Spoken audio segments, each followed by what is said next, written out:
Perfect. Okay.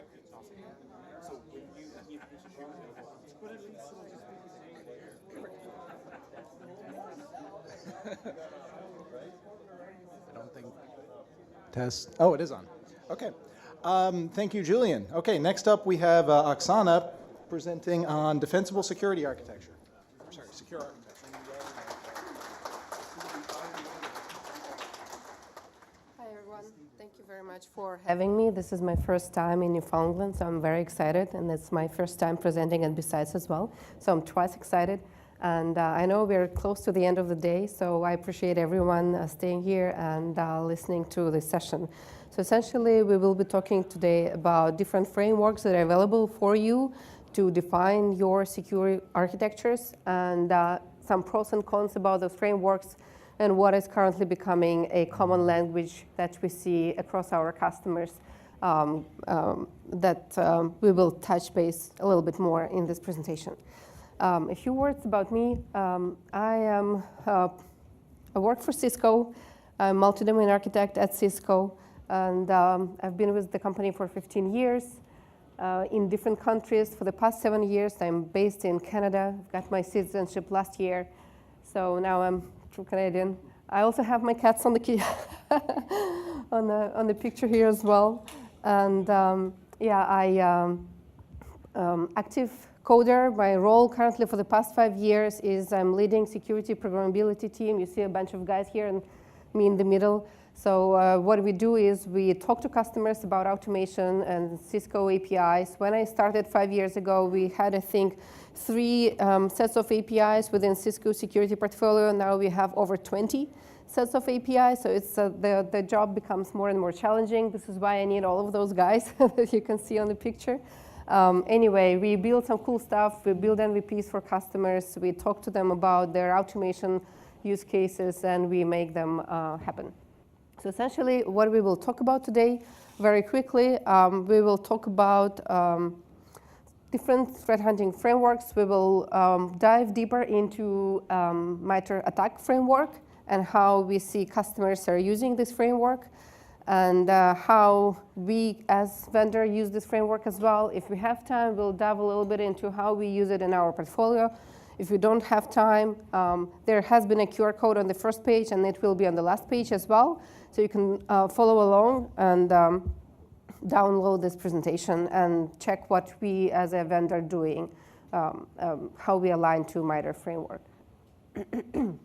And in the end, we'll come up with some conclusions and some reference material, which is also available in the deck. So let's dive right into it. First, I wanted to touch base on some of the common frameworks that we see customers are using or have been using over time. And essentially, where we start when we need to define our security architecture is we need to define our threat model, right? I think it's probably common knowledge for everyone. In IT, the threat model helps us to profile potential attackers and hackers, and also match it to potential targets and the risks that this all presents to our organization. And essentially, that helps us through these 5 steps that we can see on the slide. It helps us to focus on what data we need to protect and what resources we need to protect, and define respective measures, detection and protection points, and other things within our architecture. Right. So over the years, there has been 3 most commonly popular used models. The first one is time-based security model. Did anyone use it at all or heard about it? So essentially, this model, what it allows to, what it focuses about is the time component of protection mechanisms and then detection and reaction.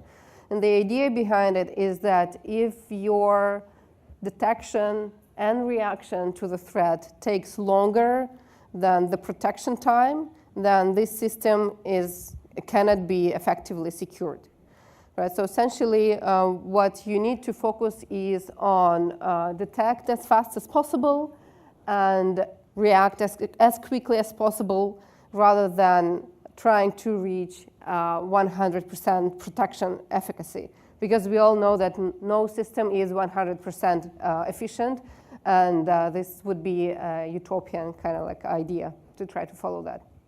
So essentially, that was an idea behind it. The second very common framework that companies like to rely on is the Lockheed Martin cyber kill chain. Well, I think this one is probably known for many in this room, I would assume.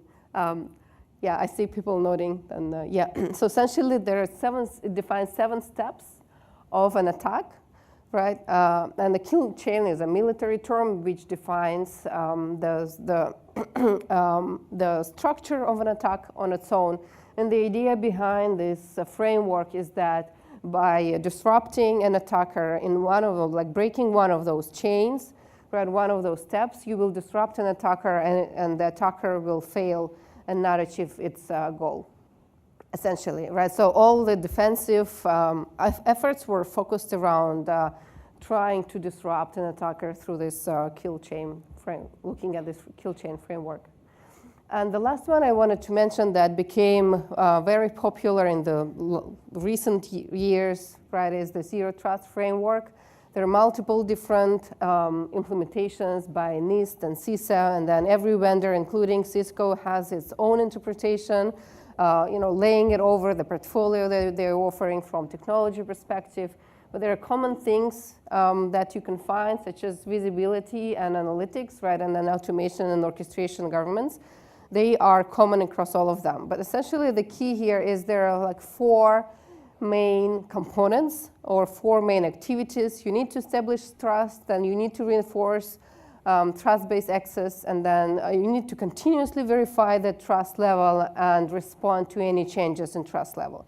The big problem with all of these frameworks essentially is how to assess the efficacy of your architecture according to each of those frameworks, because they don't really provide any guidance on how effectively to do it and how to effectively understand whether the measures you're using are good enough, right, and they're protecting you to the right extent.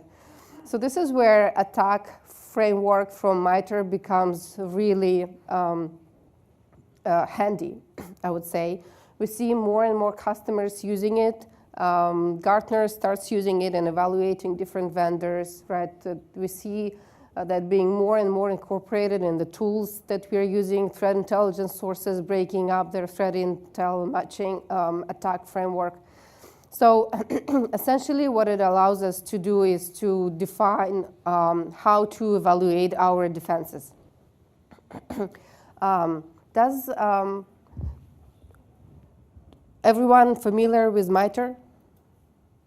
Yeah, okay, then I'm not gonna dwell too much on describing what that is and all of that.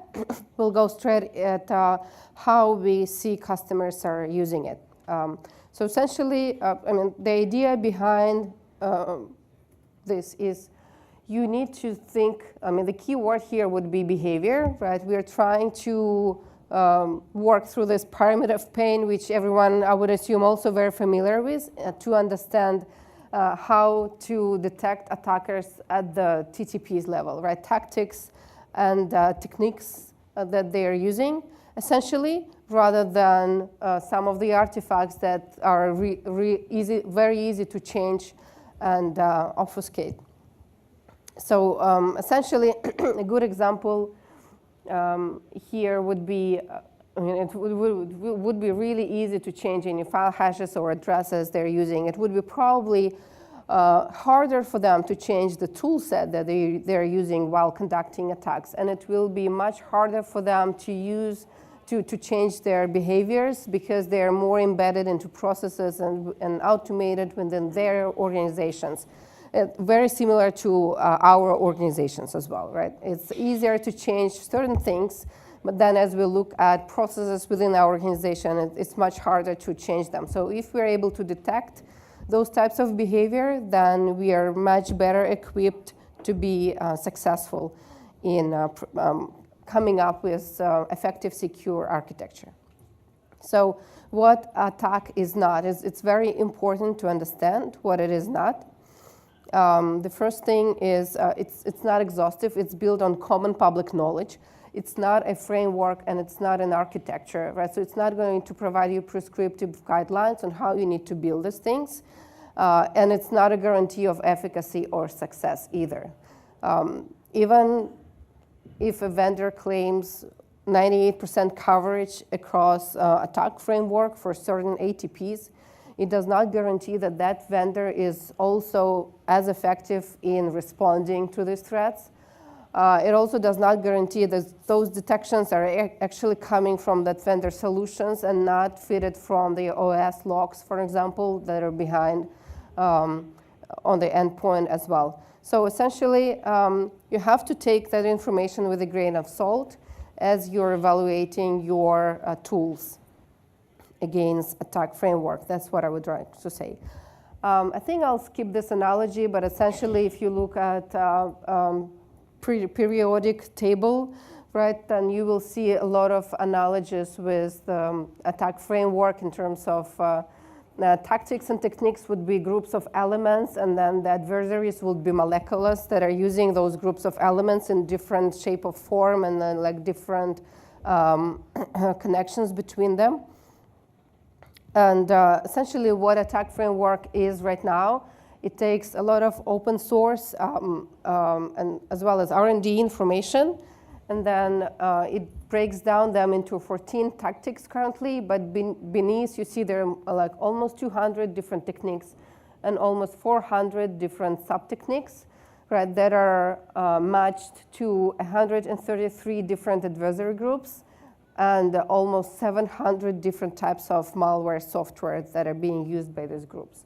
And essentially what they also share is different ways to mitigate those techniques and sub-techniques.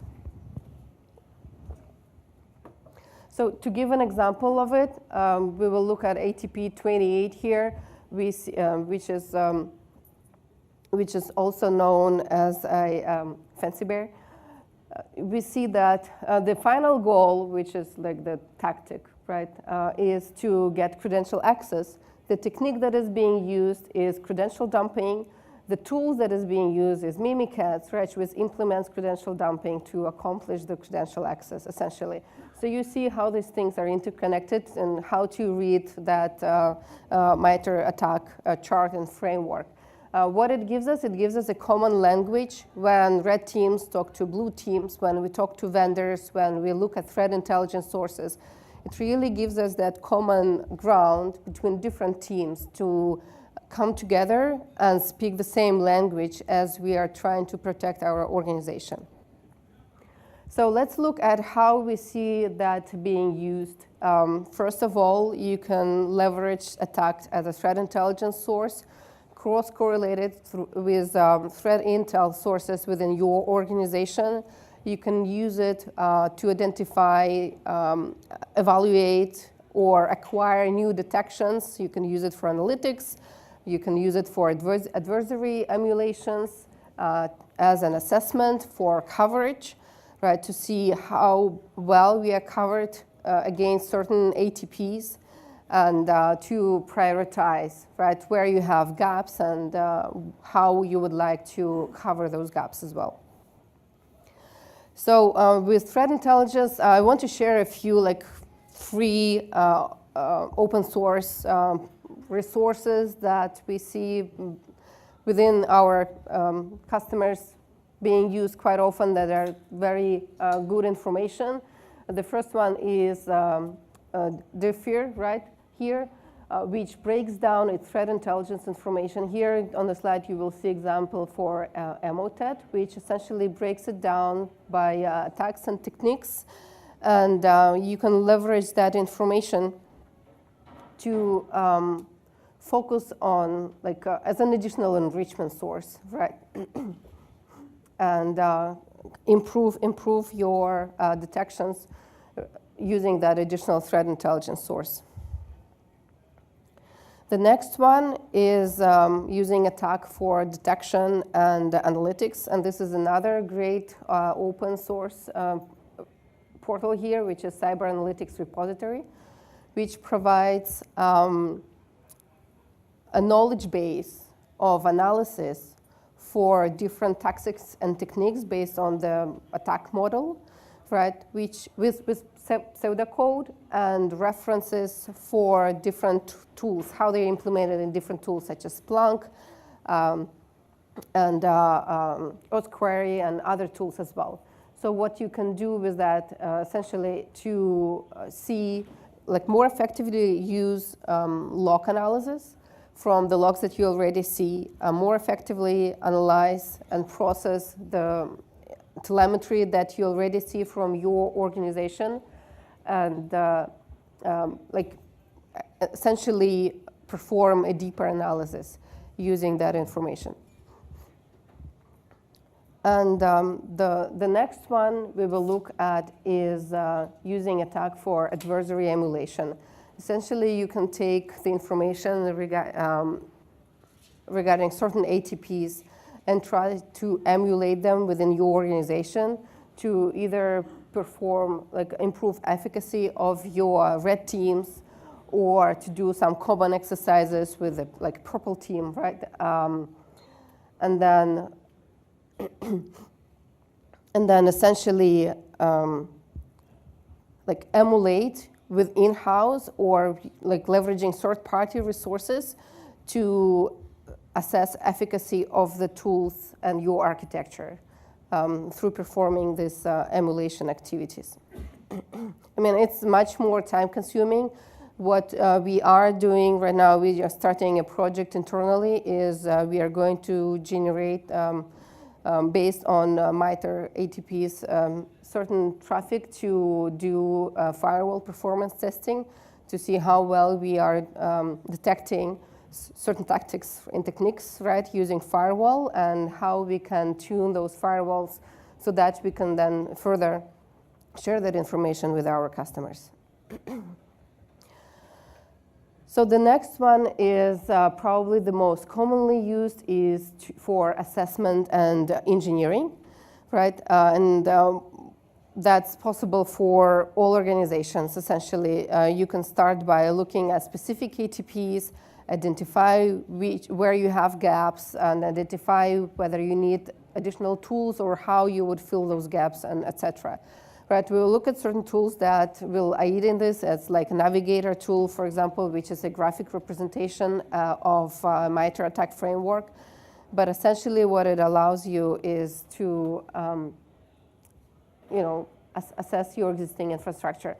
And for us as a vendor, it allows us to assess how well our products matching the framework and how well we represent the information and detections that we discover, and provide the view at the bigger picture for our customers.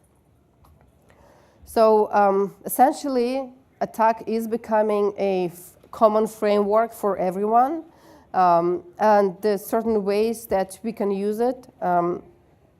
There are other additional ways that you can use it. Essentially, what MITRE also provides is vendor evaluations. I think that's probably an interesting information here for everyone, but there are a few things to have in mind as well. First of all, I already mentioned that detection coverage from a vendor perspective not necessarily mean a good response to those detections as well. They are not always available within a single solution, right? Very often you would need to look at detection and a certain detection, right, let's say in an EDR system, but then the response would be better taken by another solution. So let's look at that from a grain of salt again. It's not a competitive analysis. It's not a performance test and comparison. They don't provide any like ranking or rating information, but in general, it's a good source of information to understand, right, where a certain vendor stands for. So definitely keep asking from your vendors for that information and keep looking for that information. So I mentioned already Attack Navigator. I'm not going to read all information on this slide. Essentially, it's a graphical representation on attack framework, and I just mentioned a few specific examples of different companies using it. for different use cases. The first use case would be identifying vulnerability in software. In 2018, National Security Agency was using the Navigator to come up with the graphical representation to identify vulnerabilities in their software systems. Right? By doing that graphical representation, they were able to identify where they need to focus in order to make those systems more secure. Another example would be threat hunting, right? Leveraging attack framework for threat hunting to analyze techniques that are by a given certain adversary, right? And then matching it to detection mechanisms that are available in our organization. Then incident response obviously is another one where we will be able to match certain detections that we see to the full framework to get a larger picture to identify where we are vulnerable. And then the final one is security assessments, right? Where we can conduct security assessments for different agencies to create a custom view of the framework to, for different attacks and matching it to detection and protection mechanisms within our organization. So that would be the main key areas of use for MITRE attack framework. And then another one I want to mention is Detect, which is more recent but becomes more and more popular as well, which I think provides even more analytical information, right, which allows us to compare visibility, detection coverage, and threat actor behaviors, and also provide information about the platforms, how they are covering using different techniques, and they're using different data sources within the organization.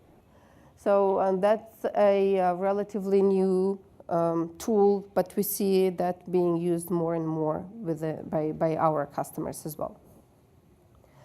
So to sum up this section, I wanted to say that in summary, when we define an architecture, we need to think first about the threat model, of course, the threats that are relevant to our organization and risks that are relevant to our organization. And then we need to look at the threats out there, right, that are matching our threat model and that potentially relevant to our organization.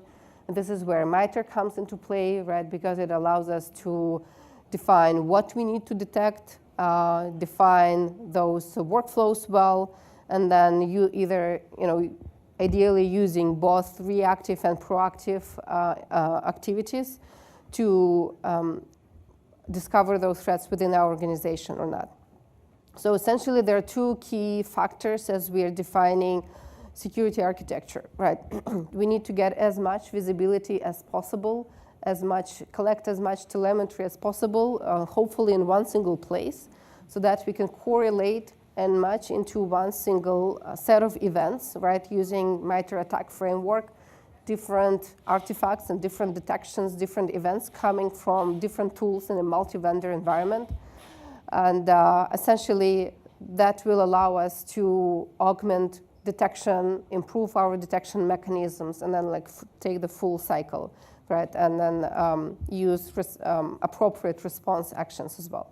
So that would be the main focus for the modern security architectures versus focusing on efficacy of protection mechanisms, right? Get as much visibility into what's going on as possible, assume being breached, and work on detection and response actions, and ideally automate all of that. Reading Sun's threat hunting report from the last year and this year as well, there was some statistics that shocked me, honestly, is that more than 60% of the organizations define themselves as immature from threat hunting perspectives. And the three main key areas why they define themselves as immature is lack of training, not utilizing the tools that they have at their exposure to their full potential, like full capabilities. And the last one is not automating around those capabilities. So I think those three key factors are also very important to define a efficient security architecture, right? These are the new features that are coming more and more into the products, right? How we map events that we're seeing, detections that we're seeing to the MITRE ATT&CK framework. If this information is available via the API, can you automate enrichment and correlation of that information in your multi-vendor environment?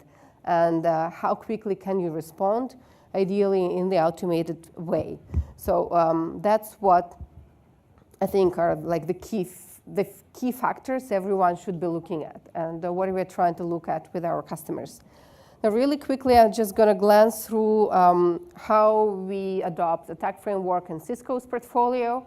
We do have that available in the firewalls, right, where you can define detection rules based on attack tactics and techniques to detect certain stuff that is relevant to your organization, again, according to your threat model. And then in the 7.4 release, there is a new column, right, like for each event.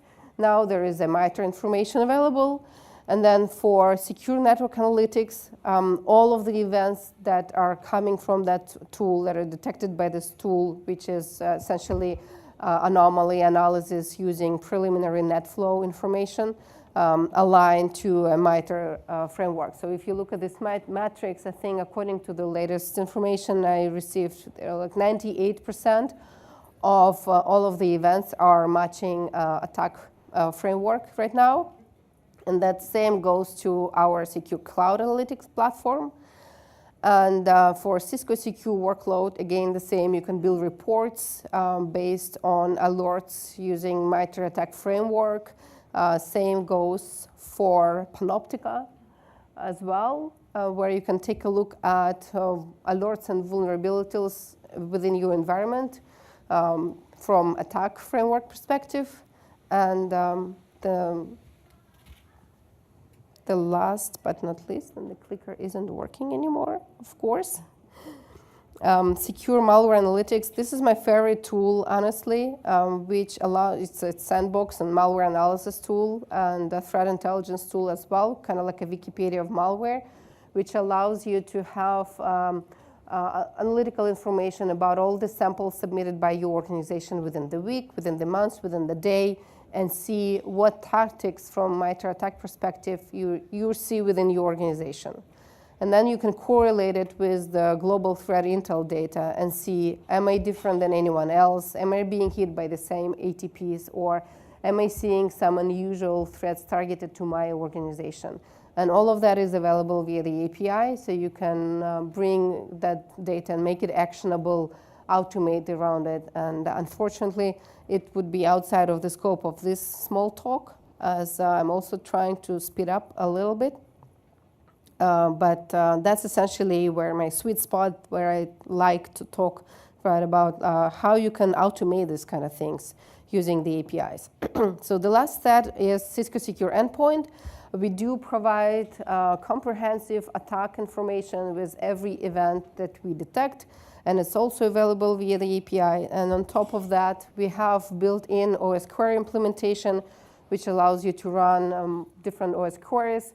If you want to drill down and investigate further and look for specific techniques, right, look for specific behaviors, then you can do that as well, right? With this catalog of things, you can look for specific things. Again, going back to the analytics that I mentioned from like the MITRE cybersecurity analytics, where you can find all of that information.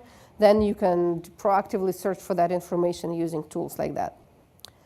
And then finally, this all comes together in XDR, right? And of course, I will be showing Cisco XDR, but essentially, that's what the XDR should be showing you, right? Correlating from different data sources, all the events and alerts that you see, stitching them together using attack framework into a pattern so that you can identify how all of these different like little alerts come together in showing you malicious behavior, right, that really identify an attack. Doing that will help to prioritize things that are really like not false positive, but they're actual incidents. And that's what Cisco XDR does. As you can see, it breaks down by like all of the tactics and then specific alerts that match specific techniques, right? The indicators, and you know, it does all of that like pattern chaining for tactics and techniques as well. So you can see essentially, you can start looking at the pattern of behavior versus a single artifact that may mean nothing to you as you look at it, and which means that you will become more efficient in your triage process in general. Right, so on top of that, because MITRE ATT&CK is vendor agnostic, it allows us to stitch together telemetry coming from different vendors, right? Because now we will all be able to speak the same language. And it also allows us to identify response actions. So within Cisco XDR, we are using SANS, its incident response framework, which is matching, as you can see, very closely to the MITRE ATT&CK guidance. And on top of that, you can also create automated rules where you can set certain tactics and techniques as a parameter to trigger automated actions. For example, if you're seeing any tactics related to ATP 28, right, in any of the events coming into your environment, then you will automatically perform certain response and remediation actions, right, with approval if necessary or without if not. So essentially, this is, I think, kind of like where you need to, where we see our customers trying to bring their organization. This is kind of like the end of the journey, right, to try to find the common language, try to consolidate all of that like multi-vendor environment, make your threat intelligence actionable because it's very often incomplete or outdated, and then detect and respond to threats faster. And this is where MITRE ATT&CK framework is the best tool to do so. Call to action is essentially, if you're not yet, try to leverage that in your organization, right? And then keep challenging your vendors to be more attack-driven, right, and bring you those outcomes. And I'll share again the QR code for that presentation. There are a bunch of hidden slides that go deeper into the API capabilities that we didn't touch on, and then some of the reading material, and then references to the tools that I mentioned as well. And with that, I would like to close my presentation and open it for questions.